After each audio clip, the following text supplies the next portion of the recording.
옛날에 적 가난한 한 9살 소녀는 약초를 캐기 위해 산으로 올랐습니다. 그런데 약초를 뽑던 그 순간 야! 잡아!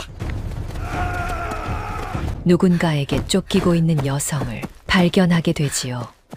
사실 그 여성의 정체는 조선의 왕비였는데 소녀는 여성이 누군지 상상도 하지 못했습니다. 소년과 마주친 왕비는 혜야, 나 좀 숨겨줄 수 있겠느냐? 도움을 요청하는데요. 바로 그 순간 소녀는 왕비를 절벽으로 밀어버립니다. 과연 9살 소년이 쫓기던 왕비를 절벽으로 밀어버린 진짜 이유는 무엇이었을까요? 그리고 그 일로 인해 소년에겐 어떤 엄청난 일들이 벌어지게 될까요? 구독과 좋아요 눌러주시고 어디서 듣고 계신지 댓글로 꼭 알려주세요. 전해 들은 야담 시작합니다. 옛날 옛적 조선 땅 깊은 산골에 안개가 자욱하던 어느 초여름 새벽이었습니다. 산허리 절벽 근처 한 소년이 바위 틈에 가만히 몸을 숙이고 있었지요. 이름은 도윤이라 하였습니다. 손끝에는 흙이 잔뜩 묻어 있었고 눈빛은 아주 차분했어요.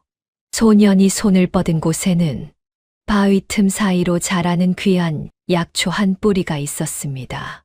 뿌리가 가늘디가 늘어 조금만 잘못 건드려도 곧장 끊어지는 약초였지요. 도윤은 숨조차 천천히 고르며 손끝에 가만히 힘을 주었습니다. 바로 그때였습니다. 멀리 어디선가 다급한 발소리가 들려왔지요. 도윤은 곧바로 몸을 낮추어 숲을 안으로 숨었습니다. 산짐승의 걸음이 아니었어요. 여러 사람이 한꺼번에 뛰어오는 발소리였지요. 게다가 발을 디디는 방식이 어딘가 어색했습니다. 산을 자주 타는 자들의 움직임은 분명 아니었어요. 잠시 뒤 붉은 치맛자락 하나가 나무 사이로 휙 스쳐 지나갔습니다. 한 여인이 숨을 헐떡이며 도망쳐 오고 있었지요.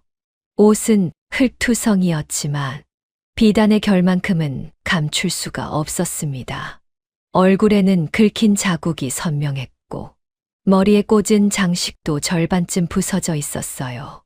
그 뒤로는 검은 옷차림의 사내 넷이 뒤따르고 있었지요. 발소리가 점점 가까워졌습니다. 멀리 가지는 못했다. 절벽 쪽이다. 여인은 결국 절벽 끝에서 걸음을 멈추었어요. 더는 도망칠 곳이 없었지요. 뒤에서는 사내들이 빠르게 거리를 좁혀오고 있었습니다. 도윤은 숲을 사이로 여인의 얼굴을 가만히 바라보았어요. 겁에 질려 있었지만 눈빛만큼은 이상할 만큼 단단했지요. 사내 하나가 칼을 빼들며 입꼬리를 비틀어 올렸습니다. 얌전히 따라오시면 다치지는 않으실게요. 여인이 한 발 뒷걸음질을 쳤어요. 발끝이 절벽 끝 허공에 걸쳤지요. 바로 그 순간이었습니다. 도윤이 숲을 밖으로 튀어나왔어요. 사내들이 잠시 멈칫하며 어린 소년을 쳐다보았지요. 왜 나이 놈이냐? 도윤은 여인 쪽으로 천천히 걸어갔습니다. 그리고 아주 작게 속삭였어요. 아씨, 여인이 떨리는 눈으로 도윤을 바라봅니다. 살고 싶으시면 가만히 계셔야 합니다. 도윤은 갑자기 여인의 팔을 붙잡았어요. 그러고는 그대로 절벽 아래로 밀어버렸지요. 깍! 여인의 비명이 짙은 안개 아래로 빨려 들어갔습니다. 사내들이 그 자리에서 얼어붙고 말았어요. 이놈이! 한 사내가 황급히 절벽 아래를 내려다보았습니다. 허나 아래는 그저 짙은 안개뿐이었지요. 바닥조차 보이지 않았어요. 다른 사내가 도윤의 멱살을 거칠게 움켜쥐었습니다. 네 이놈! 방금 무슨 짓을 저지른 게냐? 도윤은 겁에 질린 듯 몸을 와들와들 떨었어요. 저는요. 저분이 갑자기 저를 꽉 붙잡으셔서 무서워서요. 어떤 여인을 본 적이 있느냐? 답하라! 도윤은 어깨를 움츠리며 고개를 흔들었지요. 본 적 없어요. 방금 떨어지신 그분 말고는요. 사내들은 서로 얼굴을 마주보았어요. 이 높이라면 살아남기 어렵겠구먼. 그래도 시신은 확인해야 하지 않겠소. 안개가 이리 짙은데 어찌 내려간단 말이오. 잠시 고민하던 우두머리 사내가 이를 악물었습니다. 둘씩 갈라져 아래로 내려간다. 흔적 하나라도 찾는 자는 곧장 전하라. 사내들이 흩어져 산 아래로 사라졌어요. 산은 다시 고요해졌지요. 도유는 한참 동안 움직이지 않았습니다. 발소리가 완전히 멀어진 것을 확인한 뒤에야 천천히 절벽 끝으로 걸어갔어요. 그리고 안개 아래를 향해 낮은 목소리로 외쳤습니다. 아씨, 무사하시오? 잠시 정적이 흘렀어요. 곧 안개 아래 어딘가에서 떨리는 목소리가 올라왔지요. 나는 무사하다. 고맙다. 도유는 짧게 숨을 내쉬었습니다. 다행입니다. 소녀는 주변을 한 번 더 살핀 뒤 절벽 옆으로 난 좁은 산길로 몸을 돌렸어요. 안개 아래 누구도 알지 못하는 곳에 숨겨진 길 하나가 자리하고 있었지요. 그 길 끝에는 작고 은밀한 동굴 하나가 도윤을 기다리고 있었습니다. 산허리에 흐르던 안개가 점점 짙어졌습니다. 도윤은 절벽 옆 바위 틈으로 난 좁은 길을 빠르게 내려갔어요. 일반 사람이라면 길이라 부르기조차 어려울 만큼 가파르고 위태로운 길이었지요. 발 한 번 잘못 디디면 그대로 낭떠러지 아래로 굴러떨어질 만한 곳이었습니다. 허나 도유는 익숙한 듯 맨발로 바위를 짚으며 미끄러지듯 내려갔어요. 절벽 중간쯤 내려가자 칠넝쿨이 잔뜩 얽혀있는 바위 틈 하나가 모습을 드러냈지요. 도유는 넝쿨며 가닥을 살며시 걷어낸 뒤 그 안으로 몸을 밀어 넣었습니다. 그 안에는 작은 동굴 하나가 숨어 있었어요. 동굴 바닥에는 칠넝쿨과 소나무 가지를 엮어 만든 커다란 완충망이 깔려 있었지요.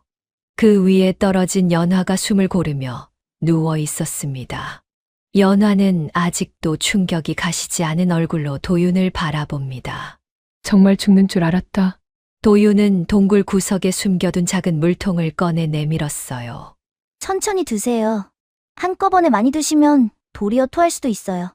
연화는 잠시 멈칫하더니 물통을 받아 입을 적셨습니다. 따뜻한 물이 목을 타고 흘러내리자 그제야 살아있다는 실감이 들었지요. 그러고는 동굴 안을 천천히 둘러보았어요. 천장에는 말린 약초들이 주렁주렁 매달려 있었고 돌틈마다 작은 항아리들이 가지런히 숨겨져 있었지요. 한쪽 구석에는 작은 화덕 자리도 보였습니다. 연화의 눈이 점점 커집니다. 이걸 다 네가 만든 것이냐? 네, 절벽 한가운데 어찌 이런 걸 만들어 두었느냐? 도유는 태연한 얼굴로 대답했어요. 약초 캐다 떨어질 때도 있고요. 산에서 사나운 자들 만났을 때 숨을 곳도 있어야 하니까요. 연화는 잠시 말을 잃었습니다. 어린아이의 솜씨라고 믿기 어려울 만큼 정교했지요. 도유는 동굴 입구 쪽으로 다가가 바깥을 살폈어요. 그러다 갑자기 바닥에 무릎을 꿇고 흙을 손가락으로 만지기 시작했습니다. 연화가 의아한 얼굴로 물었어요. 무엇을 보는 게냐? 발자국이요? 누가 이 안까지 들어왔단 말이냐? 아닙니다. 밖이에요. 도유는 흙에 묻은 가루를 손끝으로 가만히 문질렀어요. 셋이 아니라 넷이었네요. 무어라? 아까 아씨를 쫓던 자들이요. 처음엔 셋인 줄 알았는데 한 명이 늦게 합류했어요. 연화는 도무지 믿기지 않는다는 얼굴로 도윤을 바라봅니다. 그걸 어찌 안단 말이냐? 도윤은 아무렇지 않은 얼굴로 말했어요. 이 사람 발자국만 흑색이 달라요.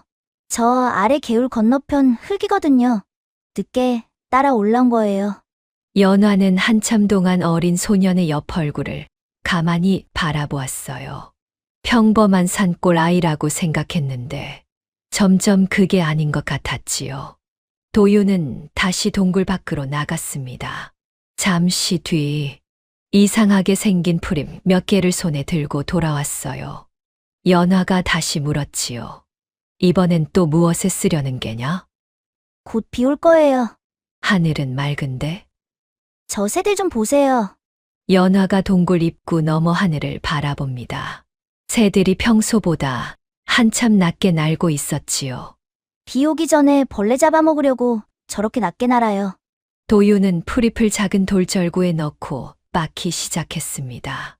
잠시 뒤 독한 냄새가 동굴 안에 퍼졌어요. 연화는 코를 막으며 얼굴을 찡그렸지요. 냄새가 너무 독하다. 쫓아오는 자들도 똑같이 느낄 거예요. 도유는 빻은 풀을 동굴 입구 주변에 골고루 뿌렸어요. 이 냄새 맡으면 눈이 따갑고 숨쉬기가 힘들어져요. 산짐승도 가까이 안 와요. 바로 그때였습니다.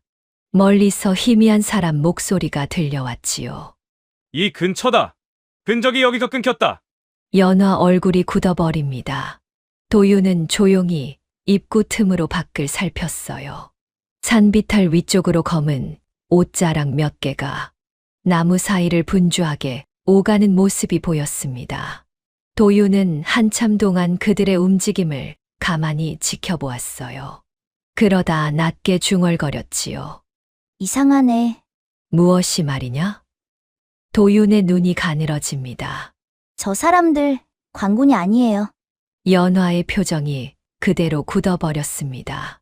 비는 한밤중부터 쏟아지기 시작했습니다. 빗물이 절벽을 타고 줄줄 흘러내렸고 산길에 남았던 흔적들도 대부분 지워졌지요. 허나 도윤은 새벽이 되자마자 동굴 밖으로 나갔습니다. 연화가 급히 그를 붙잡았어요. 지금 나가면 위험하다. 흔적은 비 오기 직전이 가장 잘 남아요. 그들이 어디로 움직였는지 봐둬야 해요. 도윤은 짧게 대답한 뒤 미끄러운 바위를 짚으며 절벽 위쪽으로 올라갔지요. 한참 뒤 돌아온 도윤의 손에는 젖은 화살 하나가 들려 있었습니다. 머리에서 빗물이 줄줄 떨어지고 있었지만 그는 화살부터 연화 앞에 내밀었어요. 연화가 화살을 건네받자 표정이 굳습니다. 관군이 쓰는 화살이 아니었어요. 화살 끝에 새겨진 작은 문양을 보는 순간 연화의 얼굴에서 핏기가 사라졌지요. 이 문양을 아십니까? 연화는 쉽게 대답하지 못했습니다. 궁 안사병들만 쓰는 표식이다. 도윤은 바닥에 화살을 내려놓았어요. 역시 이상했어요. 무엇이 이상했단 말이냐? 사람 잡으러 온 자들 치고는 발소리가 너무 거칠었어요. 관군은 산에서 저렇게 안 움직여요. 도윤은 젖은 흙바닥 위에 나뭇가지로 천천히 선을 그리기 시작했습니다. 여기서 넷이 올라왔고요. 2명은 절벽 아래로 내려갔어요. 근데 나머지 둘은 계속 산 위만 빙빙 돌았어요. 어찌하여 그런 것이냐? 사람 찾는 움직임이 아니었어요. 그게 무슨 말이냐? 누가 무언가를 숨긴 자리를 뒤지듯이 움직였어요. 연화의 눈빛이 흔들립니다. 도윤은 젖은 흙을 손끝으로 가만히 문지르며 말을 이었어요. 아씨가 도망쳐 나올 때 혹시 뭐 가져 나오신 거 없으세요? 연화는 순간 숨이 막히는 기분을 느꼈지요. 궁 안에 누군가가 자신을 죽이려 하고 있었습니다. 그리고 그건 단순한 암살이 아니었어요. 바로 그때였습니다. 아래쪽 숲에서 인기척이 들렸지요. 도윤은 재빨리 연화의 입을 막고 몸을 숙였습니다. 잠시 뒤 검은 옷차림의 사내 둘이 빗속을 가로질러 지나갔어요. 분명 이 근처다. 시신이라도 찾아내야 한다. 영의정 대감께서 직접 명하셨다. 연화의 눈동자가 크게 흔들렸어요. 영의정 민겸, 왕 바로 아래에서 권력을 쥐고 있는 인물이었지요. 사내들이 멀어지자 도윤이 조용히 입을 열었습니다. 저 사람들이 찾는 게 아씨예요? 연화는 잠시 침묵했어요. 차가운 빗물이 옷자락을 적시는데도 그녀는 한참 동안 아무 말도 하지 못했지요. 그리고 천천히 고개를 끄덕였습니다. 도윤은 잠시 생각에 잠기더니 자리에서 일어났어요. 그럼 여기 오래 있으면 안 돼요. 어딜 가려는 게냐? 저쪽 산으로 보내야지요. 도윤은 동굴 안쪽에서 낡은 집신 하나를 꺼냈습니다. 그리고 일부러 진흙을 잔뜩 묻혔지요. 잠시 뒤 그는 빗길 위에 일부러 발자국을 남기기 시작했어요. 절뚝거리는 사람처럼, 무거운 몸을 끌고 가는 사람처럼 흔적을 만들었지요. 연화가 물었습니다. 저렇게 해서 정령 속겠느냐? 급한 사람은 자기가 믿고 싶은 것만 봐요. 도윤은 일부러 나뭇가지를 부러뜨리고 핏빛이 도는 산열매 집까지 흙 위에 떨궜어요. 멀리서 보면 다친 사람이 비틀거리며 지나간 흔적처럼 보였지요. 그리고 그 흔적은 절벽 반대 방향 깊은 산속으로 길게 이어졌습니다. 모든 준비를 마친 도윤은 마지막으로 바닥에 독초 가루를 살짝 뿌렸어요. 저쪽으로 가면 한참은 헤매고 다닐 거예요. 잠시 뒤 예상대로 추격자들이 가짜 흔적을 발견했지요. 여기다! 피가 묻어 있다! 도망쳤다! 사내들은 서둘러 흔적을 따라 산속으로 사라졌어요. 도윤은 그 모습을 한참 바라보다 조용히 말했습니다. 빗줄기는 어느새 가늘어지고 있었지요. 이제 우리도 내려가야겠네요. 어디로? 도윤은 연화를 돌아보았어요. 산 아래요. 아씨를 찾는 사람이 점점 많아지고 있어요. 연화는 잠시 흔들리는 눈으로 도윤을 바라보았지요. 어린아이의 말투인데도 그 안에 담긴 무게가 결코 가볍지 않았습니다. 비가 그친 다음 날 새벽, 도윤은 동굴 박바위 위에 쪼그려 앉아 산 아래를 가만히 내려다보고 있었습니다. 밤새 내린 비 때문에 안개가 짙게 깔렸고 산길 곳곳에는 물이 졸졸 흘러내리고 있었지요. 연화는 동굴 안에서 젖은 옷자락을 말리다가 조심스럽게 밖으로 나왔어요. 한숨도 자지 않은 게냐? 도윤은 고개를 저었습니다. 밤새 산새가 3번이나 놀랐어요. 누가 계속 산을 돌아다닌 거예요. 연화는 잠시 말이 없다가 도윤 곁으로 다가가 나란히 앉았지요. 이른 새벽 공기에서는 흙 냄새와 풀 냄새가 섞여 풍겨왔습니다. 꼬마야, 네, 너는 내가 누구인지 궁금하지 않느냐? 도윤은 잠시 생각하더니 대답했어요. 쫓기는 사람이라는 건 알아요. 연화는 희미하게 웃었습니다. 허나 그 웃음은 오래 가지 못했지요. 나는 중전이다. 산새 우는 소리만 조용히 들려왔어요. 도윤은 놀라지도 무릎을 꿇지도 않았습니다. 대신 가만히 연화의 얼굴을 한 번 더 살펴보았지요. 왕비라도 죽으면 안 되잖아요. 연화는 예상하지 못한 대답에 잠시 멍해졌어요. 그러다 처음으로 작은 웃음을 흘렸지요. 이상한 아이구나. 도윤은 다시 산 아래를 내려다보았습니다. 근데 이상한 건 따로 있어요. 무엇이 말이냐? 아씨, 쫓던 그 사람들이요. 도윤은 바닥에 나뭇가지를 들고 젖은 흙 위에 그림을 그리기 시작했어요. 원래 광구는 이렇게 움직여요. 길을 넓게 벌리고 포위하면서 올라와요. 근데 어제 그 차들은 안 그랬어요. 도윤은 점 여러 개를 좁게 찍었지요. 서로 신호도 거의 안 하고요. 사람 찾는 것보다 빨리 죽이려고 움직였어요. 연화의 얼굴이 굳어집니다. 그리고 어제 절벽 아래로 내려간 2명은 광군처럼 행동했는데 나머지 2은 아니었어요. 무슨 말이냐? 같이 움직이는 척만 한 거예요. 실은 서로 다른 명령을 따르고 있었어요. 그 말에 연화는 천천히 손을 움켜쥐었어요. 궁 안에서 자신을 죽이려는 세력과 살려서 잡아가려는 세력이 동시에 움직이고 있었습니다. 아마 추격대 안에서도 한쪽은 죽이려는 자, 한쪽은 데려가려는 자가 섞여 있었던 것이지요. 도윤은 그런 연화를 가만히 바라보았어요. 누가 아씨를 살려두려고 하는지는 모르겠어요. 근데 죽이려는 쪽이 훨씬 많은 건 확실해요. 연화는 천천히 눈을 감았다 떴습니다. 바로 그 순간이었습니다. 멀리서 희미한 연기 냄새가 풍겨왔어요. 도윤이 벌떡 일어났습니다. 불이다. 무어라?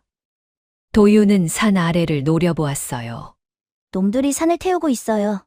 잠시 뒤 연기 기둥이 안개 사이로 둥글게 올라오기 시작했지요. 추격자들이 산 아래쪽부터 일부러 불을 지르고 있었습니다. 연화의 얼굴이 굳었어요. 미친 자들. 도윤은 재빨리 동굴 안으로 뛰어들어가 약초, 꾸러미와 작은 칼, 말린 음식 몇 가지를 챙기기 시작했지요. 여긴 이제 못 써요. 어디로 가려느냐?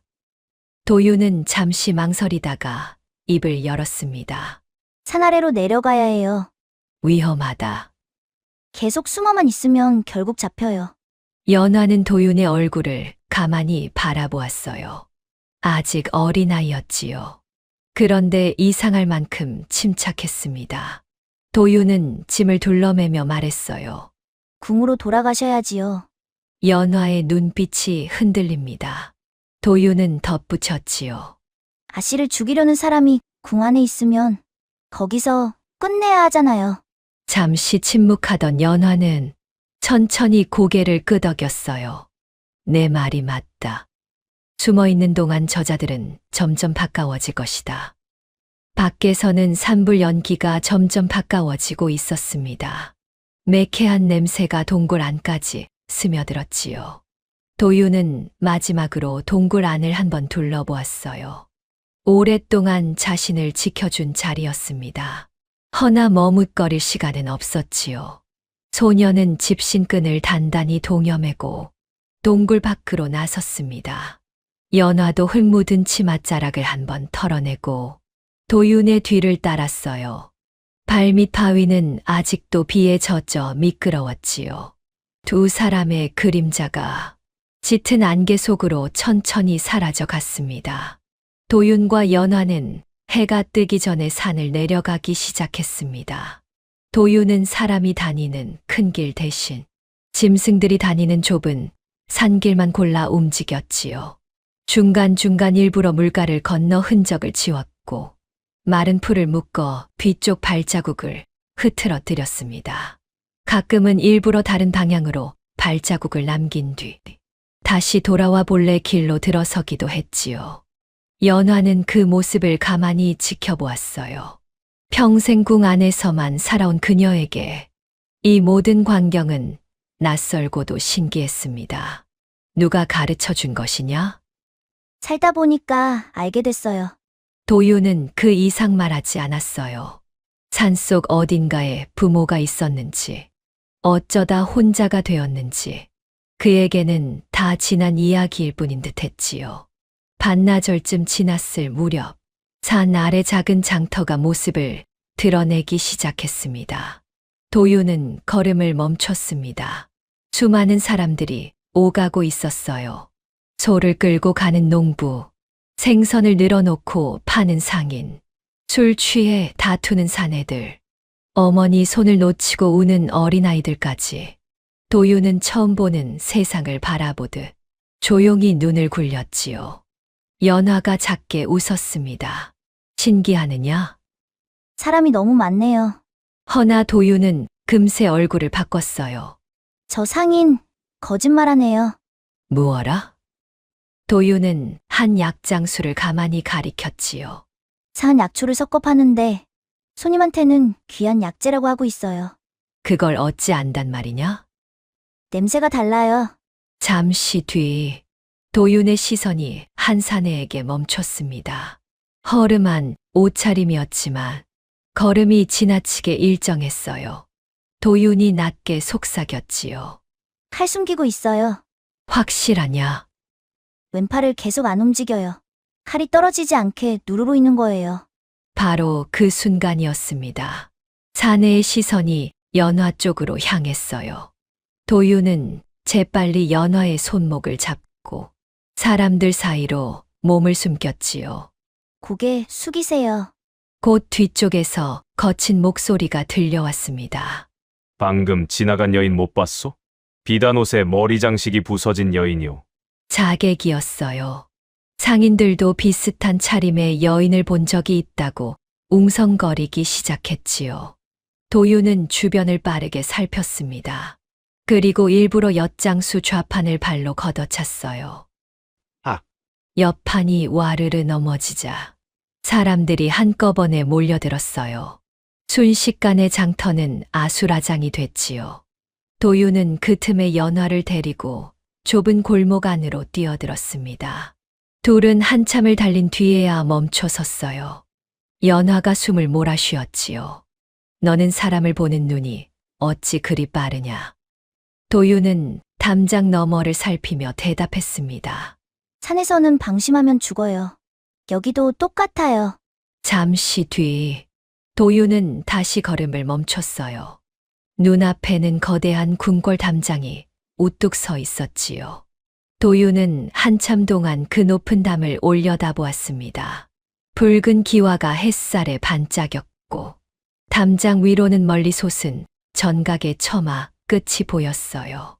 저 높은 담 안에서 서로 죽이려 든다고요? 연화는 잠시 궁궐을 바라보다 천천히 입을 열었지요. 그래. 바깥에서 보면 그저 화려할 뿐이지만 저 안은 그 어떤 산속보다 험한 곳이다. 그리고 도윤을 돌아보았습니다. 그래서 내 도움이 필요하다. 도윤은 잠시 말이 없었어요. 산에서 자란 자신이 저 거대한 담장 안으로 들어간다는 게 좀처럼 실감 나지 않았지요. 발끝에는 산에서 묻은 흙이 그대로 남아 있었고 손등에는 약초 자국이 까맣게 박혀 있었습니다. 허나 연화의 눈빛은 흔들리지 않았어요. 꼬마야, 네.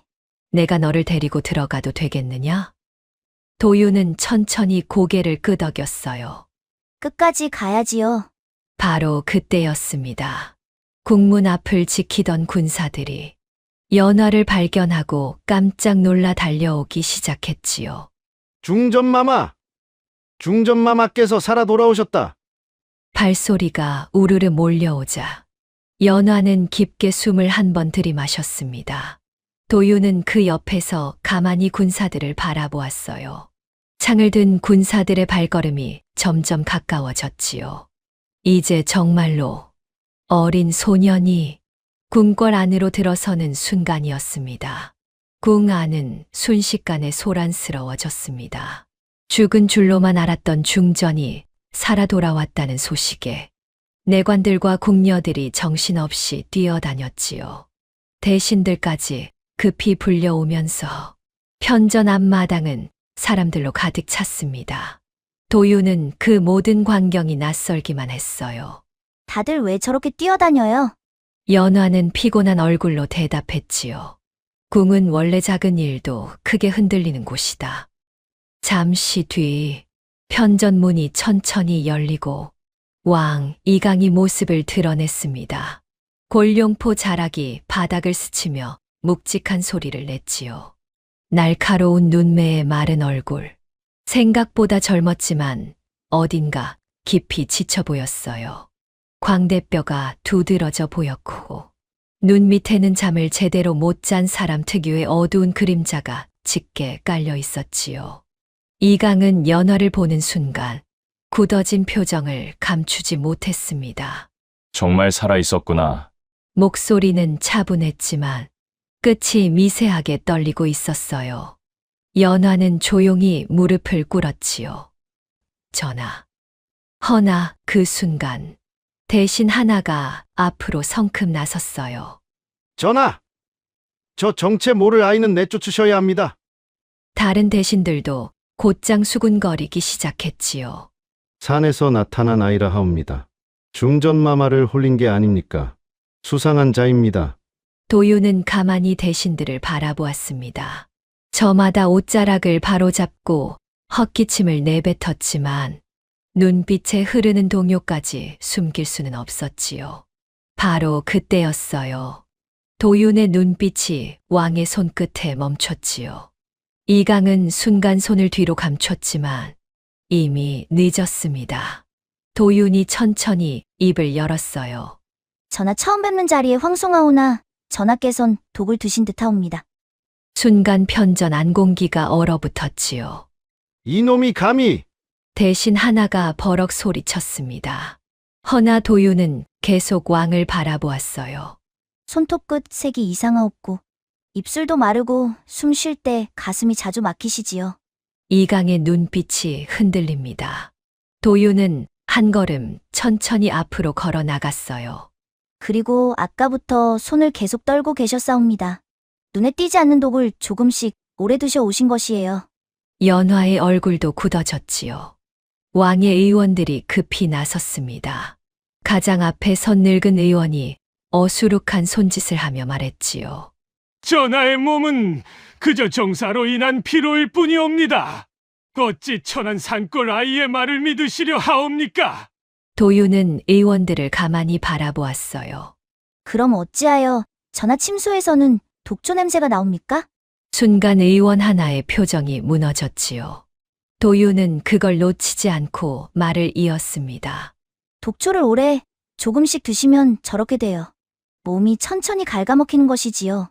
하루 이틀로는 알아챌 수가 없어요. 그래서 더 무서운 거예요. 편전 안이 완전히 조용해졌어요. 이강은 한참 동안 도윤을 가만히 바라보다가 낮은 목소리로 말했습니다. 모두 물러가라. 대신들이 당황한 얼굴을 했지요. 전하! 어찌 산골 아이를 가까이 두시려 하시옵니까? 물러가라 하지 않았느냐? 왕의 목소리는 작았지만 그 안에는 거역할 수 없는 무게가 실려 있었어요.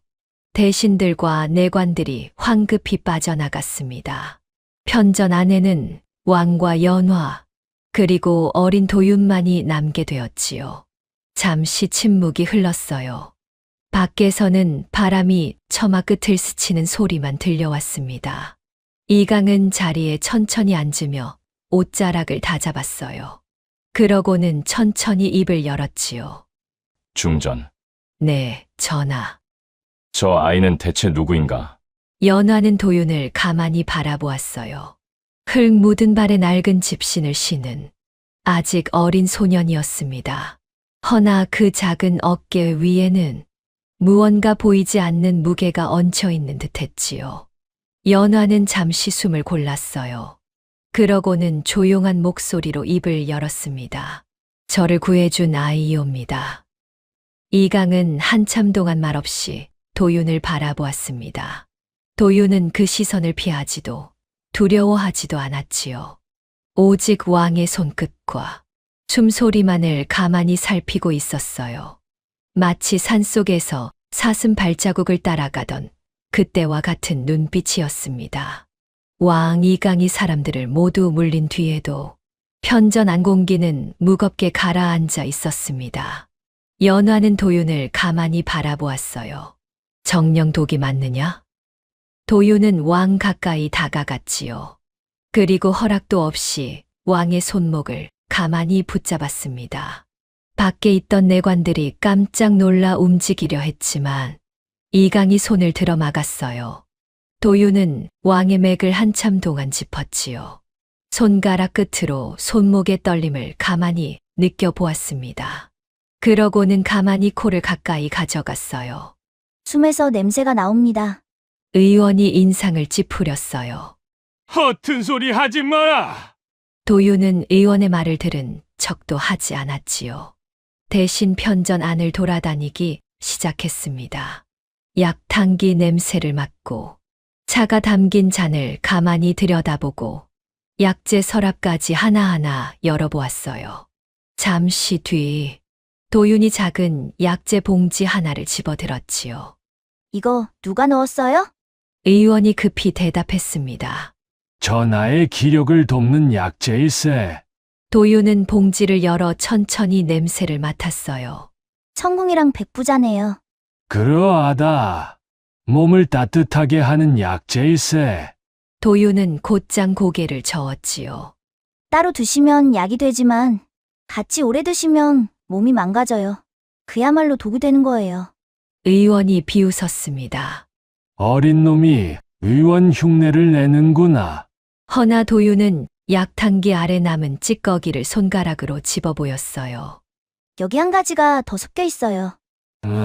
무어라. 보수유요. 순간 의원 하나의 표정이 굳어졌지요. 도윤은 그걸 놓치지 않았습니다. 우수유를 같이 쓰면 처음엔 몸이 따뜻해져요. 그래서 좋아졌다고 착각하는 거예요. 도윤은 왕을 바라보았어요. 근데 오래 두시면 숨이 막히고 손이 떨리고 피가 마릅니다. 연화의 얼굴이 창백해졌지요. 이강도 자기 손을 가만히 내려다보았습니다. 손끝이 미세하게 떨리고 있었어요. 도윤은 약그릇을 자기 코앞까지 가져갔지요. 독 냄새가 거의 안 나요. 일부러 아주 조금씩 넣은 거예요. 이걸 알아챌 수 있는 사람은 많지 않을 거예요. 잠시 정적이 흘렀습니다. 바로 그때였어요. 밖에서 다급한 발소리가 들려왔지요. 전하! 큰일이 옵니다. 내관 하나가 헐레벌떡 뛰어들어왔습니다. 홍문관 부제학이 갑자기 쓰러졌사옵니다. 도윤의 눈빛이 바뀌었어요. 어디 계세요? 잠시 뒤 도윤과 연화 왕은 급히 홍문관으로 향했지요. 해가 기울기 시작한 회랑은 유난히 어두컴컴했습니다. 방 안에는 쓰러진 관리와 당황한 의원들이 모여 있었어요. 관리의 입가에는 검붉은 피가 묻어 있었지요. 의원이 무거운 얼굴로 고개를 저었지요. 이미 숨이 끊어져 싸웁니다. 방금까지 차를 마시고 계셨다 하옵는데 갑자기 가슴을 부여잡고 쓰러지셨다 하옵니다. 도윤은 시신 곁에 가만히 앉았습니다. 그리고 코를 가까이 대고 천천히 냄새를 맡았어요. 그러고는 바닥에 떨어진 찻잔을 집어들었지요. 찻잔 안쪽 바닥을 손끝으로 살짝 문질러 보았습니다. 손끝에 미세한 검은 가루가 묻어났어요. 이분도 같은 냄새예요. 연화가 숨을 삼켰어요. 도윤은 천천히 방 안 사람들을 둘러보았지요. 저마다 놀란 척하고 있었지만 그중 누군가는 그저 연기일 뿐이었습니다. 누군가 궁 안에서 계속 독을 쓰고 있어요. 왕 이강의 얼굴이 굳어졌어요. 손끝이 다시 한번 미세하게 떨렸지요. 바로 그 순간이었지요. 문 밖 어둠 속에서 누군가 조용히 자리를 떠나는 기척이 느껴졌습니다. 도윤의 시선이 그 방향으로 천천히 따라갔어요. 회랑 끝, 가물거리는 등불 사이로 검은 옷자락 하나가 휘리릭 스쳐 지나갔지요. 도윤은 한참 동안 그 어둠을 바라보았습니다. 연화가 떨리는 목소리로 물었어요. 보았느냐? 네, 누구더냐? 도윤은 잠시 침묵하다가 작게 입을 열었지요. 얼굴은 못 봤어요. 근데 옷자락 끝에 금실이 박혀 있었어요. 연화의 눈빛이 무겁게 가라앉았습니다. 평범한 내관도 평범한 궁녀도 아니었어요. 이제 진짜 사냥이 시작되고 있었지요. 그날 밤 이후궁 안 분위기는 완전히 달라졌습니다. 왕은 몰래 약재를 전부 바꾸게 했고 대신들은 서로를 의심하기 시작했지요. 허나 독을 넣은 자가 누구인지는 여전히 알 수 없었습니다. 도윤은 궁 안을 조용히 돌아다니기 시작했어요. 궁녀들은 산골 아이가 신기한 듯 자꾸 힐끔거렸지요. 허나 도윤은 사람 얼굴보다 바닥과 벽 그리고 냄새를 더 자주 살폈습니다. 연화가 곁에서 물었어요. 무엇을 찾고 있느냐? 거짓말이요. 그걸 어찌 찾는단 말이냐? 도윤은 복도 바닥을 가만히 가리켰지요. 사람은 거짓말해도 흔적은 거짓말 안 해요. 그날 밤 도윤은 일부러 잠든 척 하다가 몰래 밖으로 나왔습니다. 회랑마다 횃불이 흔들리고 있었어요. 도윤은 그림자 안에 몸을 숨긴 채 숨을 죽이고 천천히 걸음을 옮겼지요. 그러다 궁 뒤편 회랑에서 이상한 장면을 보게 되었습니다. 한 내관이 한밤중에 혼자 어딘가로 향하고 있었어요. 손에는 작은 등잔불을 들고 있었지요. 발걸음이 일정하지 않았습니다. 뭔가를 들킬까 두려운 사람의 걸음이었어요. 도윤은 조용히 그 뒤를 밟았지요. 내관은 한 창고 앞에서 멈춰 섰습니다. 주변을 살피더니 조심스럽게 안으로 들어갔어요. 도윤은 창고 벽 틈으로 안을 들여다보았지요. 안에는 약재 상자들이 가득 쌓여 있었습니다. 내관은 그 중 하나를 열더니 작은 종이봉투를 꺼내 품속에 숨겼어요. 바로 그 순간이었지요. 뒤에서 차분한 목소리가 들려왔습니다. 거기서 무엇을 하느냐? 도윤이 깜짝 놀라 돌아보자 궁녀 하나가 등불을 들고 서 있었어요. 도윤은 곧장 태연한 얼굴을 만들었지요. 길을 잃었어요. 궁녀는 수상한 눈빛으로 도윤을 가만히 쳐다보았습니다. 그런데 가까이 다가오자 이상한 냄새가 풍겨왔어요. 짙은 향 냄새였지요. 허나 그 아래로 아주 희미하게 약재 냄새가 섞여 있었습니다. 도윤의 눈빛이 가늘어졌어요. 궁녀는 잠시 도윤을 살피더니 조용히 옆을 지나쳐 갔지요. 도윤은 그 자리에 가만히 섰어. 궁녀가 사라진 방향을 바라보았습니다. 그리고 바닥을 천천히 내려다보았어요. 이상한 점이 곧 눈에 들어왔지요. 신발 자국 방향이 반대였습니다. 앞으로 걸어간 것처럼 보였지만 실제로는 뒤로 걸어간 흔적이었어요. 발끝과 뒤꿈치가 찍힌 방향이 정반대였지요. 누군가 일부러 방향을 속이려 한 것이었습니다. 도윤은 낮게 중얼거렸어요.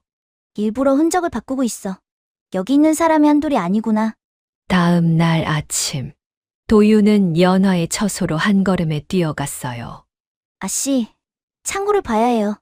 연화는 놀란 얼굴로 그를 바라보았지요. 무슨 일이냐? 누군가 약재를 빼돌리고 있어요.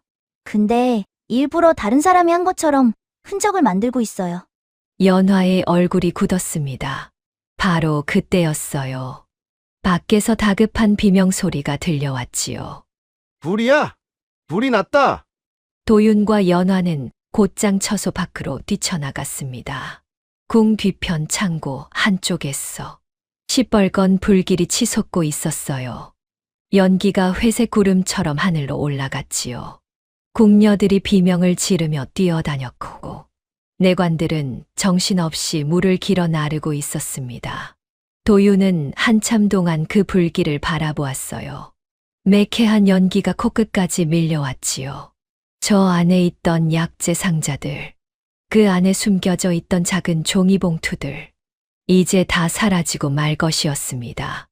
연화가 떨리는 목소리로 물었지요. 왜 하필 저 창고냐? 바로 그 창고예요. 제가 어젯밤 내관을 따라간 그 창고. 도윤은 천천히 입을 열었습니다. 증거를 없애려는 거예요. 연화의 손이 미세하게 떨렸어요. 도윤은 불길을 가만히 바라보며 말을 이었지요. 이제 저쪽도 우리를 알아챈 것 같아요. 연화는 입술을 깨물었습니다. 도윤은 잠시 숨을 골랐어요. 근데 한 가지 다행인 게 있어요. 무엇이 말이냐? 증거를 없애려는 사람은 그만큼 다급하다는 뜻이에요. 다급한 사람일수록 실수가 늘어요. 도윤의 눈빛은 차분했지요. 연화는 그 어린 얼굴을 가만히 바라보았습니다. 저 작은 머릿속에는 이미 다음 수가 그려지고 있는 듯했어요. 불이 난 창고는 순식간에 아수라장이 되었습니다. 매캐한 연기가 회랑 안까지 밀려들어왔어요. 궁녀들과 내관들이 물을 길어 나르며 정신없이 뛰어다녔고 의원들은 약재를 꺼내려 소리쳤지요. 여기저기서 비명과 발걸음 소리가 뒤엉켰습니다. 허나 도윤은 불보다 다른 것을 보고 있었어요. 불이 이상해요. 연화가 물었지요. 무엇이 이상하단 말이냐? 너무 빨리 번져요. 보통 약재 창고는 이렇게까지 빨리 안 타요. 도윤은 바닥을 손으로 가만히 만져보았습니다. 손끝에 끈적한 기름이 묻어났습니다. 누가 일부러 기름을 뿌렸어요. 바로 그 순간이었어요. 도윤의 눈빛이 바뀌었지요. 복도 끝 검은 그림자 하나가 빠르게 이쪽으로 움직였습니다. 도윤은 곧장 연화의 손목을 잡았어요. 숙이세요. 휙. 순간 칼 하나가 날아와 벽에 콱 박혔지요. 비명이 터져 나왔습니다. 검은 복면을 쓴 자객 셋이 불길 사이에서 모습을 드러냈어요. 칼날이 횃불 빛을 받아 번뜩였지요. 죽여라! 궁 안은 순식간에 혼란에 빠졌습니다. 허나 도유는 도망치지 않았어요. 오히려 주변을 빠르게 둘러보았지요. 촛불, 넘어진 기름통, 벽에 걸린 비단천, 닫을 수 있는 무거운 문, 저 위에 매달린 장식 나무틀. 도유는 머릿속으로 빠르게 그림을 그렸습니다. 산에서 호랑이를 피하던 그 방식 그대로였어요. 그러고는 곧장 기름통을 발로 걷어찼습니다. 기름이 바닥에 길게 퍼져 나갔어요. 자객 하나가 거칠게 달려드는 순간 도유는 촛불 하나를 집어 던졌지요. 확! 불길이 바닥을 따라 번졌습니다. 자객들이 깜짝 놀라 급히 방향을 틀었어요. 뒤로 물러서라! 바로 그 순간 도유는 벽에 걸려있던 긴 비단 천을 힘껏 잡아당겼지요. 비단이 바닥으로 떨어지며 기름 위를 덮어버렸습니다. 자객 하나가 그대로 미끄러져 넘어졌어요. 크! 도유는 곧바로 옆에 있던 무거운 문고리를 발로 걷어찼지요. 쾅! 닫힌 문이 다른 자객의 몸을 그대로 밀어버렸습니다. 혼란 속에서 자객 셋이 서로 부딪히기 시작했어요. 도유는 그 틈을 놓치지 않고 연화를 데리고 회랑 안쪽으로 빠르게 움직였지요. 허나 마지막 자객 하나가 다시 칼을 들고 끈질기게 달려들었습니다. 도유는 뒤도 돌아보지 않고 벽에 걸려있던 등불 하나를 발로 차버렸어요. 등불이 떨어지며 천장줄을 그대로 태웠지요. 우지직 위에 매달려 있던 장식 나무 틀이 그대로 자객 위로 쏟아져 내렸습니다. 흐아! 자객 셋이 모두 바닥에 널브러졌어요. 연화는 숨이 막힌 얼굴로 도윤을 바라보았지요. 너 대체... 도윤은 거칠게 숨을 몰아쉬며 말했지요. 산에서는 힘센 짐승이랑 정면으로 싸우면 죽어요. 그래서 다른 방법을 써야 해요. 발이 빠르면 발을 묶고, 눈이 좋으면 눈을 가리는 거예요. 멀리서 군사들이 우르르 몰려오기 시작했습니다. 그 사이 대신들이 수군거리는 소리가 들려왔어요. 저 아이는 사람이 아니다. 어린아이가 어찌 저런 일을 한단 말인가. 도유는 그런 말에는 관심도 없다는 듯 바닥에 떨어진 자객의 칼을 가만히 바라보았지요. 칼 손잡이 끝에는 익숙한 문양 하나가 새겨져 있었습니다. 며칠 전 산에서 봤던 바로 그 사병들의 문양이었어요. 도유는 칼을 천천히 집어들었지요. 문양을 손끝으로 가만히 쓰다듬어 보았습니다. 차가운 쇠의 감촉이 손끝에 전해졌어요. 연화의 얼굴도 굳어졌지요. 이자들도 같은 자가 보낸 개로구나. 도유는 조용히 고개를 끄덕였지요. 이제 누가 뒤에 있는지 거의 분명해졌어요. 연화의 손이 옷자락을 꽉 움켜쥐었습니다. 영의정 민겸. 그 이름이 다시 한번 묵직하게 떠올랐어요. 저 깊은 어둠 속에서 누군가가 자신들을 노려보고 있는 듯한 기분이 들었지요. 도유는 칼을 가만히 내려놓으며 말했습니다. 이제 우리가 먼저 움직여야 해요. 가만히 있으면 또 누가 죽을지 몰라요. 연화는 도윤을 가만히 바라보았어요. 어린 눈동자 안에 어른보다도 더 깊은 생각이 담겨 있었지요. 자객이 궁 안까지 숨어들었다는 소식이 퍼지자 궁 안 분위기는 더욱 가라앉았습니다. 밤이 되면 회랑마다 군사들이 횃불을 들고 순찰했고 내관들은 해가 지기 전에 문단속부터 했지요. 대신들 역시 서로를 경계하기 시작했어요. 중전마마께서 돌아오신 뒤부터 일이 심상치 않구나. 궁 안에 수상한 자들이 숨어 있는 게 분명하다. 도유는 그런 분위기를 조용히 지켜보고 있었습니다. 허나 이상한 점이 하나 있었어요. 궁 전체가 떠들썩한데도 오직 한 사람만은 전혀 흔들리지 않고 있었지요. 영의정 민겸이었습니다. 그날 아침, 도윤은 편전 바깥 긴 회랑을 걷다가 처음으로 민겸과 마주쳤어요. 회색 관복을 입은 노인이 수행원들과 함께 천천히 걸어오고 있었지요. 주변 대신들이 미리 길을 비킬 정도로 위압감이 강했습니다.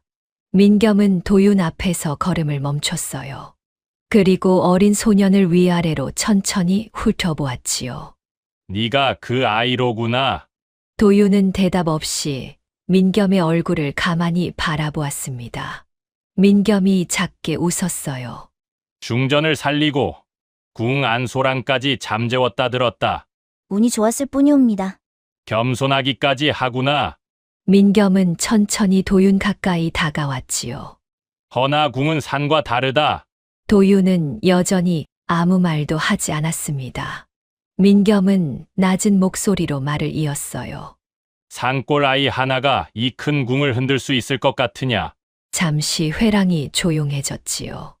도윤은 민겸 뒤에 늘어선 수행원들과 바다 그림자를 한번 훑어본 뒤 천천히 입을 열었습니다. 산에서는 호랑이도 덫에 걸리옵니다. 순간 회랑의 공기가 싸늘하게 식었어요. 주변 대신들 얼굴이 굳어졌지요. 허나 민겸은 화내지 않았습니다. 오히려 흥미롭다는 듯 입꼬리를 올렸어요.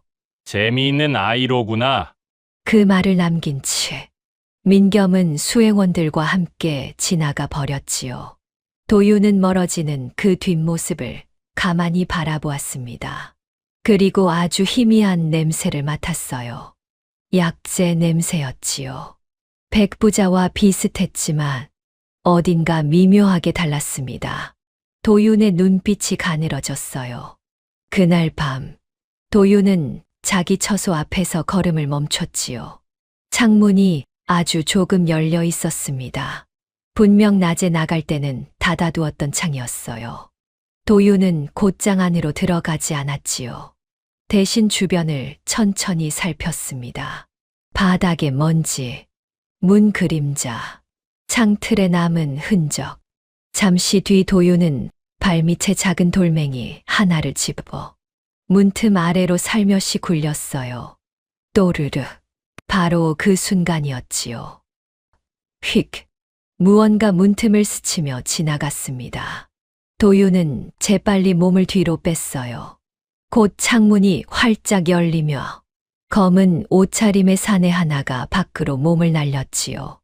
도윤은 이미 복도 바닥에 물을 뿌려둔 상태였습니다. 사내가 중심을 잃고 잠시 휘청였어요. 그 사이 도윤은 옆에 걸려있던 등잔을 발로 살짝 건드렸지요. 툭. 불빛이 꺼지며 회랑이 순식간에 어두워졌습니다. 사내는 방향을 놓친 채 잠시 멈칫했어요. 도윤은 그 틈에 반대편 회랑 뒤로 몸을 숨겼지요. 잠시 뒤 누구냐? 방금 이쪽에서 소리가 났다. 군사들이 우르르 몰려왔습니다. 허나 이미 검은 옷의 사내는 자취를 감춘 뒤였어요. 군사들이 사라지고 난 뒤 도윤은 조용히 복도 끝으로 걸어갔지요. 그리고 기둥 아래 떨어진 천 조각 하나를 발견했습니다. 검은 비단 끝에 금실 무늬가 아주 작게 박혀 있었어요. 도윤은 그 문양을 분명히 기억하고 있었지요. 낮에 민겸 곁에 서 있던 수행원의 옷자락에서 바로 그 무늬를 본 적이 있었습니다. 다음 날 아침, 도윤은 연화를 찾아가 천 조각을 내밀었어요. 연화는 무늬를 보는 순간 얼굴이 굳어졌지요. 영의정. 도윤은 조용히 말했습니다. 저자는 제가 계속 궁 안에 있는 걸 달가워하지 않는 듯하옵니다. 연화는 걱정스러운 얼굴로 도윤을 바라보았어요. 당분간 혼자 다니지 말거라. 허나 도윤은 창밖을 바라보며 천천히 고개를 저었지요. 아니에요. 무엇이 말이냐? 도윤은 손 안에 천 조각을 가만히 내려다보았습니다. 다급한 사람일수록 흔적을 남기게 돼요. 그리고 아주 천천히 말을 이었어요. 이제 저쪽도 조급해지기 시작했어요. 며칠 뒤 왕 이강은 대신들과 의원들을 모두 불러 모았습니다. 독 사건이 계속되자 왕도 더는 숨길 수 없다 판단한 것이지요. 편전 안에는 긴장감이 가득했어요.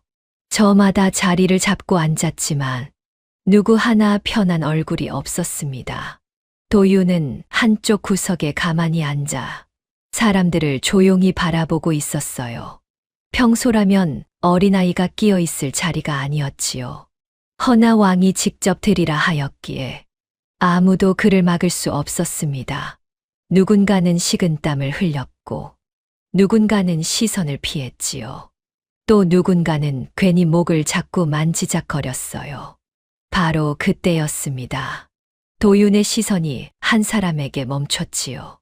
민겸 옆에 비스듬히 서 있던 한 관리였어요. 평소엔 잘 눈에 띄지도 않을 만큼 조용한 인물이었습니다. 도윤은 코를 살짝 찡긋했지요. 이상한 냄새가 풍겼지요. 향, 냄새로 덮어두었지만 아주 희미하게 약재 냄새가 섞여 있었어요. 도윤은 그 관리의 손끝을 가만히 바라보았습니다. 손톱 사이에 검은 가루가 끼어 있었지요. 잠시 뒤 왕이 입을 열었어요. 궁 안에서 독이 사용되었다. 짐은 반드시 그자를 찾아낼 것이다. 순간 그 관리의 눈동자가 아주 잠깐 흔들렸지요. 도윤은 그것을 놓치지 않았습니다.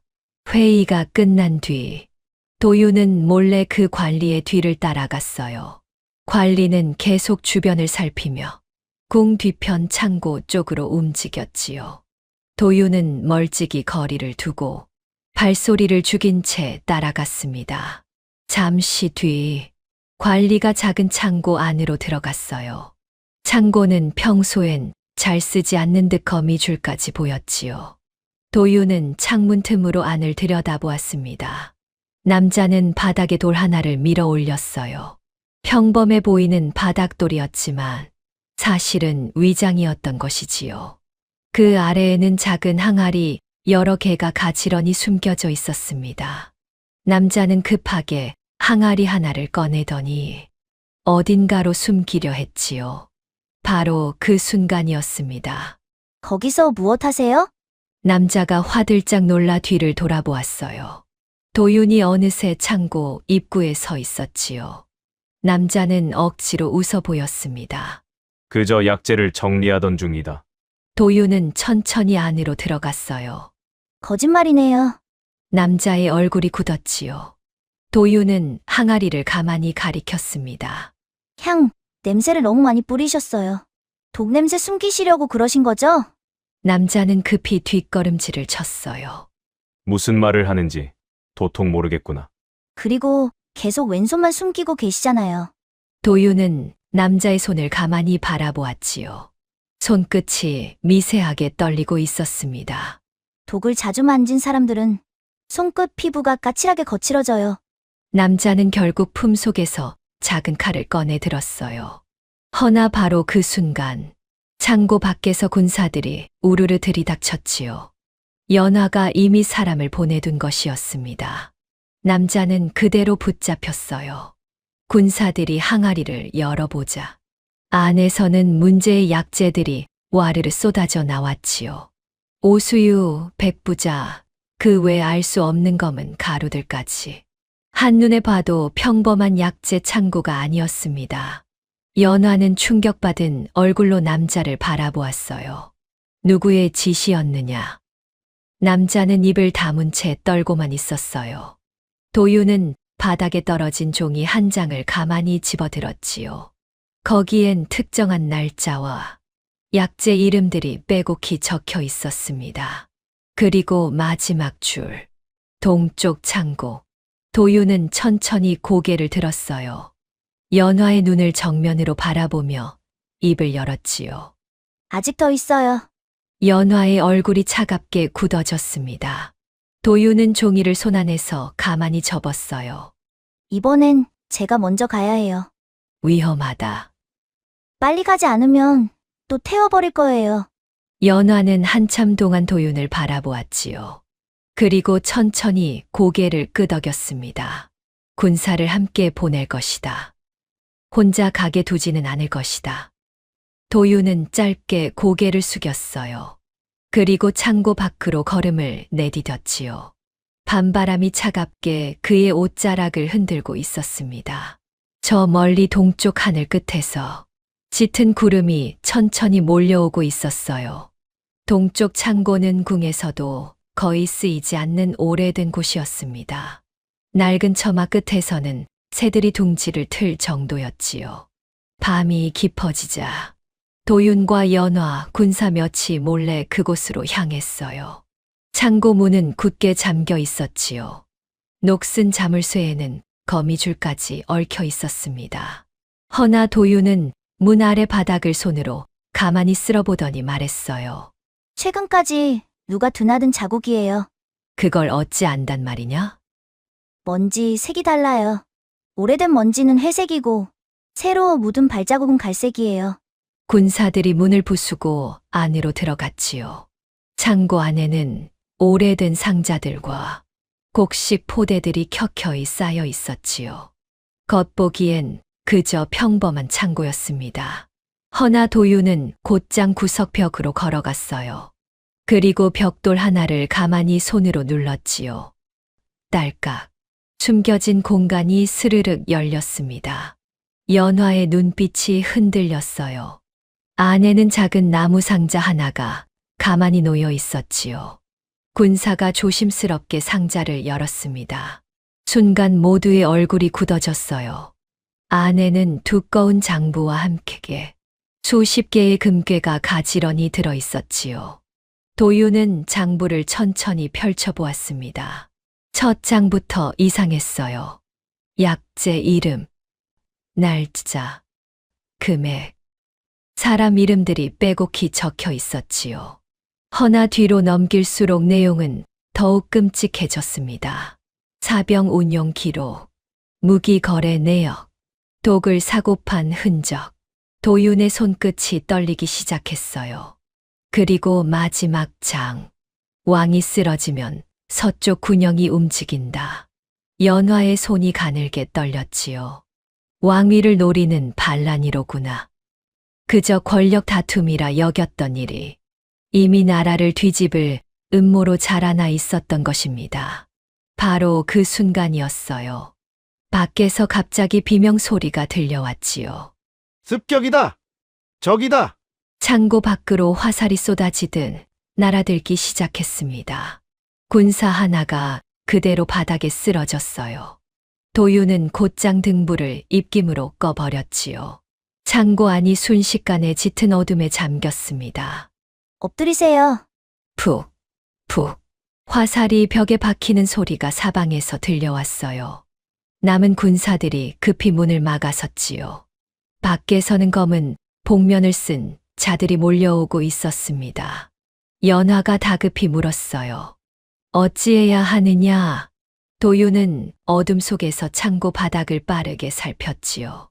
손끝으로 더듬으며 숨겨진 무언가를 찾고 있었습니다. 그리고 낮은 목소리로 말했어요. 여기에 다른 길이 있어요. 도윤은 곡식 포대를 하나씩 걷어내기 시작했지요. 쿵, 쿵. 낡은 포대 아래에서 오래된 배수로 입구 하나가 모습을 드러냈습니다. 연화의 눈이 커졌어요. 이런 게 있었단 말이냐. 옛날 궁 지을 때 물 빠지라고 만든 것 같아요. 이게 막혀 있으면 우리도 끝이지만요. 도윤은 입구를 손으로 더듬어 보았지요. 다행히 막혀 있지 않았습니다. 복면인들이 문을 부수기 직전 도윤은 연화를 가만히 돌아보았어요. 장부 챙기세요. 저 사람들이 제일 숨기고 싶은 게 바로 저거예요. 연화는 떨리는 손으로 장부를 품속 깊숙이 끌어안았지요. 도윤은 먼저 배수로 안으로 몸을 밀어 넣었습니다. 좁고 캄캄한 통로였어요. 물이 흘렀던 흔적이 바닥에 축축하게 남아 있었지요. 군사 하나가 마지막으로 들어와 위에서 다시 포대를 끌어다 덮었습니다. 쾅! 그 순간 창고 문이 산산이 부서졌어요. 검은 복면을 쓴 자들이 화살을 들고 안으로 쏟아져 들어왔지요. 허나 그들이 발견한 것은 빈 창고와 흩어진 곡식 포대뿐이었습니다. 복면인 하나가 분노에 차 소리쳤어요. 놓쳤다. 빨리 뒤를 쫓아라. 배수로 안에서는 도윤과 연화의 숨소리만이 가늘게 울리고 있었지요. 차가운 흙냄새가 코끝까지 밀려왔습니다. 연화는 품속의 장부를 더 깊이 끌어안았어요. 이제 그 안의 글자들이 누군가의 목숨이자 누군가의 끝이 될 것이었지요. 도윤은 어둠 속에서 천천히 입을 열었습니다. 앞으로 천천히 발끝부터 디뎌요. 여기 물 흐른 자국이라 미끄러워요. 연화는 작게 고개를 끄덕였어요. 세 사람의 그림자가 좁고 캄캄한 통로 안쪽으로 천천히 사라져 갔지요. 배수로를 통해 가까스로 빠져나온 연화와 도윤은 폐창고 뒤편 우물가에 몸을 숨겼습니다. 옷자락에는 흙물과 거미줄이 잔뜩 묻어 있었지요. 연화의 비단신은 이미 한쪽이 찢어져 있었어요. 멀리서는 아직도 군사들의 고함과 화살 소리가 들려오고 있었지요. 연화는 품 안의 장부를 꼭 끌어안았습니다. 민겸이 결국 움직였구나. 도윤은 숨을 고르며 궁 안을 가만히 바라보았어요. 궁 곳곳에 횃불이 켜지고 있었지요. 마치 누군가가 일부러 불에 띠를 두르듯 정문, 동문, 서문 쪽으로 빠르게 번지고 있었습니다. 군사들이 이미 주요 문을 막기 시작한 것이었어요. 잠시 뒤 태무가 급히 달려왔습니다. 갑옷 여기저기에 핏자국이 번져 있었지요. 큰일이옵니다. 영의정이 군사를 움직여 싸웁니다. 연화의 목소리가 떨렸어요. 전하께서는? 편전에 갇히셨사옵니다. 밖으로 나오지 못하게 막고 있사옵니다. 연화의 얼굴이 굳어졌지요. 대체 명분이 무엇이라더냐. 태무는 이를 악물었습니다. 중전마마와 산골아이가 영모를 꾸몄다고 거짓을 퍼뜨려 싸웁니다. 연화는 허탈한 웃음을 흘렸어요. 결국 일이 되는구나. 허나 도윤은 이상할 만큼 침착했지요. 그는 궁 지도를 펼쳐 바닥에 내려놓았습니다. 군사들이 어디까지 들어왔어요? 태무가 손가락으로 빠르게 위치를 짚었어요. 동문, 서문은 이미 장악되어 싸웁니다. 지금은 편전 주변까지 병력을 모으는 중이옵니다. 도윤은 한참 동안 궁 구조를 가만히 바라보았지요. 그리고 천천히 입을 열었습니다. 아직 안 막힌 길 있어요. 무슨 소리냐? 궁은 원래 도망치라고 만든 길도 많아요. 도윤은 며칠 동안 궁을 돌아다니며 눈에 새겨두었던 길들을 떠올렸어요. 사용하지 않는 회랑, 닫힌 창고, 낡은 배수로, 천장으로 이어진 좁은 연결 통로. 도윤은 갑자기 자리에서 일어났지요. 시간 없어요. 빨리 움직여야 해요. 그날 밤, 도윤은 궁 곳곳에 함정을 만들기 시작했습니다. 빈 기름통은 복도 모서리에 숨겼고, 오래된 문짝 아래에는 가는 줄을 연결했어요. 창고 위에는 돌무더기를 차곡차곡 쌓아 올렸고, 연기가 자욱하게 나는 약초도 곳곳에 준비했지요. 천장에 매달린 장식 줄에는 미리 끊어둘 칼자국까지 새겨두었습니다. 태무는 놀란 얼굴로 물었어요. 이걸 다 언제 생각해둔 것이냐? 도윤은 밧줄을 단단히 묶으며 대답했어요. 산에서는 쫓기기 시작하면 도망갈 길부터 만들어요. 연화는 도윤의 옆 얼굴을 가만히 바라보았지요. 아직 어린아이였습니다. 그런데 지금은 마치 오래전부터 전쟁을 준비해 온 사람처럼 보였어요. 잠시 뒤 군사 하나가 급히 뛰어왔지요. 영의정이 움직이옵니다. 민겸의 군사들이 중앙회랑으로 들어오기 시작한 것이었습니다. 발걸음 소리가 점점 가까워졌어요. 수십 명이 한 번에 움직이는 무거운 발소리였지요. 도윤은 조용히 숨을 내쉬었습니다. 왔네. 태무가 칼을 뽑아 들었지요. 싸울 준비를 해야 하옵니다. 허나 도윤은 천천히 고개를 저었습니다. 아니요.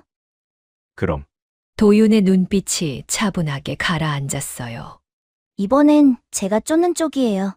그 시각, 민겸은 군사들 사이를 천천히 걸어오고 있었지요. 도망칠 곳은 없다. 민겸은 차갑게 입꼬리를 올렸습니다. 이제 끝이로구나. 바로 그 순간이었어요. 멀리 어둠 속에서 어린 목소리 하나가 들려왔지요. 영의정, 대감. 민겸이 걸음을 멈췄습니다.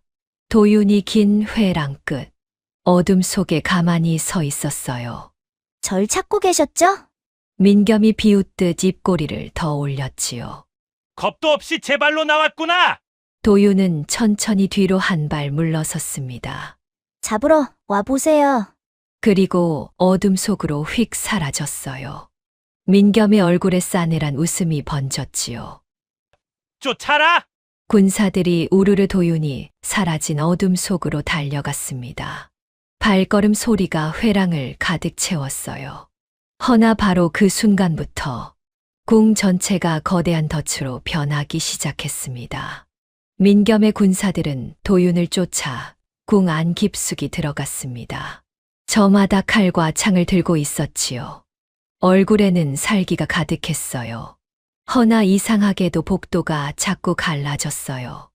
앞문을 지나면 옆문이 닫혔고, 닫힌 줄 알았던 길이 또 다른 방향으로 이어졌지요. 미리 누가 옮겨둔 듯한 가구들이 계속해서 시야를 가렸습니다. 군사들의 얼굴에는 점점 초조함이 번지기 시작했어요. 놈이 대체 어디로 간 게냐? 바로 그 순간이었어요. 푸슉. 천장에서 회색 연기가 쏟아져 내렸지요. 콜록, 콜록. 이게 무슨 냄새냐? 도윤이 약초를 태워 만들어 둔 연막이었습니다. 군사들은 눈을 제대로 뜨지 못했어요. 그 틈에 도윤은 다른 회랑으로 옮겨가 숨겨둔 줄을 힘껏 잡아당겼지요. 쿠궁. 위쪽에 쌓아두었던 돌무더기가 와르르 무너지며 군사들의 앞을 막아버렸습니다. 뒤쪽 군사들이 다급히 소리쳤어요. 뒤로 물러서라. 허나 이미 늦었지요. 바닥에 흩뿌려진 기름 때문에 발이 미끌하고 미끄러지기 시작했습니다. 넘어진 군사 위로 뒤쪽 사람들이 줄줄이 쓰러졌어요. 아수라장이 된 복도 사이로 도윤은 그림자처럼 빠르게 움직였지요. 민겸은 이를 악물었습니다. 고작 어린 놈 하나가. 바로 그때였어요. 확! 복도 양쪽에서 불길이 솟아올랐지요. 도윤이 미리 놓아둔 촛불이 기름줄에 불을 옮겨 붙인 것이었습니다. 군사들이 겁에 질려 뒤로 우르르 물러섰어요. 불이다. 길이 막혔다. 민겸이 큰 소리로 외쳤지요. 겁먹지 마라. 그저 불길일 뿐이다. 허나 그 순간 앞쪽 바닥이 콰직 하고 무너져 내렸습니다. 낡은 판자 아래에 숨겨져 있던 함정문이었어요. 군사 여러 명이 그대로 아래로 떨어졌지요. 비명이 궁 안을 가득 채웠습니다. 민겸의 얼굴도 점점 굳어갔어요. 그리고 그때 회랑 끝에서 도윤이 천천히 모습을 드러냈지요. 먼지투성이 얼굴로 민겸을 똑바로 바라보았습니다. 영의정, 대감. 민겸은 이를 갈며 말했어요. 내 놈이 감히. 도윤은 천천히 바닥을 가리켰지요. 욕심이 많은 사람은 늘 발밑을 못 보더라고요. 민겸이 순간 자기 발 아래를 내려다보았습니다. 발끝에는 가느다란 줄 하나가 걸쳐져 있었어요. 허나 이미 늦었지요. 툭. 도윤이 마지막 줄을 끊어버리자 천장에 매달려 있던 거대한 종각 장식이 무너져 내렸지요. 쿵. 민겸과 남은 군사들이 충격에 휩쓸려 바닥으로 나뒹굴었습니다. 군사들의 진영은 완전히 무너졌어요. 바로 그 순간 태무와 궁수비군이 뒤쪽에서 들이닥쳤지요. 역적 민겸을 포위하라. 도망치려던 민겸은 결국 군사들에게 붙잡혔습니다. 오랜 세월 권력의 정점에 있던 노인이 바닥에 무릎을 꿇리고 말았어요. 회색 관복에 흙먼지가 덕지덕지 묻어 있었지요. 민겸은 끝까지 도윤을 노려보았습니다. 내가 왕위에 올랐어야 돼. 왕비와 왕 모두 죽였어야 돼. 도윤은 조용히 그 눈빛을 마주했어요. 사람 죽이려고 산까지 태운 것부터 잘못한 거예요. 민겸은 입술을 떨었지만 더는 아무 말도 하지 못했지요. 평생을 권력 위에 군림하던 사람이 처음으로 말문을 잃은 순간이었습니다. 연화가 천천히 회랑 안으로 들어왔어요. 흙 묻은 치맛자락이 바닥을 스쳤어요. 그녀는 무릎 꿇린 민겸 앞에 잠시 멈춰 섰지요. 전하의 약에 독을 넣고 나를 산속에서 죽이려 했더냐. 민겸은 고개를 돌렸습니다. 입을 다물면 죄가 사라질 것 같으냐. 연화의 목소리는 차분했지만 그 안에 짙은 분노가 흐르고 있었어요. 태무가 민겸을 일으켰지요. 군사들이 그를 끌고 회랑 밖으로 나가는 동안 도윤은 가만히 그 모습을 지켜보았습니다. 복도에는 아직도 매캐한 연기가 떠다니고 있었어요. 부서진 장식, 흩어진 돌무더기, 꺼져가는 불씨. 산속 함정 자리와는 비교도 안 될 만큼 컸지만 그 원리는 결국 똑같았지요. 연화가 도윤의 어깨에 가만히 손을 얹었습니다. 네, 덕분이다. 도윤은 잠시 멈칫하다가 작게 고개를 끄덕였어요. 먼 동쪽 하늘 끝으로 새벽빛이 희미하게 번지고 있었지요. 긴 밤이 끝나가고 있었습니다. 민겸이 붙잡힌 뒤 궁은 며칠 동안 큰 혼란에 빠졌습니다. 장부 안 기록들이 모두 사실로 밝혀지면서 민겸과 관련된 대신들도 줄줄이 끌려갔지요. 오랜 세월 단단해 보였던 권력의 그늘이 하룻밤 사이에 무너져 내린 것이었어요. 왕 이강은 독에서 완전히 회복되지는 않았지만 점점 몸 상태가 나아지고 있었습니다. 손끝의 떨림은 거의 사라졌고 밤에도 조금씩 잠을 이루었지요. 얼굴빛도 한결 밝아졌고 대신들 앞에서 정사를 볼 때도 이전 같은 가쁜 숨소리는 들리지 않았어요. 연화는 다시 중전의 자리를 되찾았습니다. 산속 동굴에서 흙바닥에 누워있던 그날을 떠올리면 지금의 자리가 꿈만 같았지요. 허나 그녀는 알고 있었어요. 이 모든 것이 한 어린 소년의 손끝에서 시작되었다는 것을. 그리고 며칠이 더 지난 어느 날, 왕은 도윤을 편전으로 가만히 불렀습니다. 이강은 한참 동안 도윤을 바라보다가 천천히 입을 열었어요. 내 덕에 짐과 중전, 그리고 이 궁이 모두 살았다. 도윤은 가만히 서 있었지요. 원하는 것이 있느냐? 없습니다. 돈이든 벼슬이든 무엇이든 내릴 수 있다. 허나 도윤은 잠시 생각하더니 고개를 저었습니다. 전 궁보다 산이 더 편합니다. 산에는 거짓말하는 사람도 없고 독을 타는 약그릇도 없으니까요. 왕은 가만히 피식 웃었어요. 정말 이상한 아이로구나. 연화는 그런 도윤을 조용히 바라보았지요. 며칠 뒤 도윤은 다시 산으로 돌아갈 채비를 했습니다. 낡은 집신끈을 단단히 동여매고 작은 약초 꾸러미를 어깨에 둘러맸어요. 연화가 국문 앞까지 배웅을 나왔지요. 정녕 가야 하느냐? 도윤은 짐꾸러미를 한번 추스르며 웃었습니다. 여긴 사람이 너무 많아요. 연화도 작게 웃었어요. 다시 볼 수는 있겠지. 약초 필요하시면 내려올게요. 연화는 잠시 망설이다가 작은 비단 주머니 하나를 건넸지요. 그 안에는 잘 벼린 약칼 하나와 고운 비단끈이 들어 있었습니다. 네가 쓰거라. 도윤은 잠시 멈칫하다가 조용히 고개를 숙였어요. 감사합니다. 그렇게 도윤은 다시 산으로 돌아갔지요. 작은 등 뒤로 국문이 천천히 닫혔습니다. 뒤돌아보지는 않았어요. 세월이 흘렀습니다. 봄이 오고, 여름이 오고, 가을이 지나고, 또 겨울이 오고, 그렇게 몇 해가 지나갔지요. 사람들 사이에서는 어느새 이상한 소문 하나가 돌기 시작했습니다. 산속 어딘가에 어떤 소년 의원이 살고 있는데 다른 의원이 못 고치는 병도 척척 고치고 독은 그저 냄새만 맡고도 알아낸다는 이야기였어요. 어떤 이는 그가 귀신보다 무섭다고 했고 또 어떤 이는 산신령 같다고 수군거렸지요. 장돌뱅이들 사이에서 산에 들어가 길을 잃었을 때 도와줬다는 이야기도 심심찮게 들려왔습니다. 그 소년이 누군지 정확히 아는 사람은 없었어요. 다만 사람들은 한 가지만은 입을 모았지요. 산속 그 아이는 사람 마음 속 거짓말까지 다 들여다본다는 것. 연화는 가끔 혼자 말을 타고 산으로 향했습니다. 그 절벽 앞에 서면 늘 처음 만났던 그날이 떠올랐어요. 자신을 절벽 아래로 밀어버렸던 어린 소년. 그 손길이 아니었더라면 지금 자신은 이 세상에 없었을 것이지요.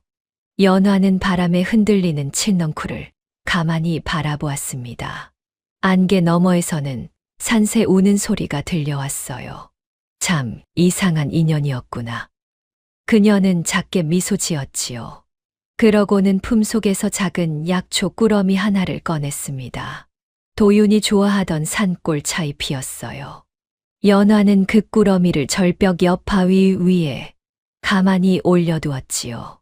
바람이 한 번 산을 훑고 지나갔습니다. 칠넝쿨이 흔들렸고 멀리 산속 어딘가에서 작은 발소리가 들리는 듯도 했어요. 연화는 한참 동안 그 자리에 서 있었지요. 그리고 천천히 말머리를 돌렸습니다. 뒤로는 산이 묵묵히 서 있었어요. 그 어딘가에 한 어린 소년이 여전히 살아가고 있을 것이었지요.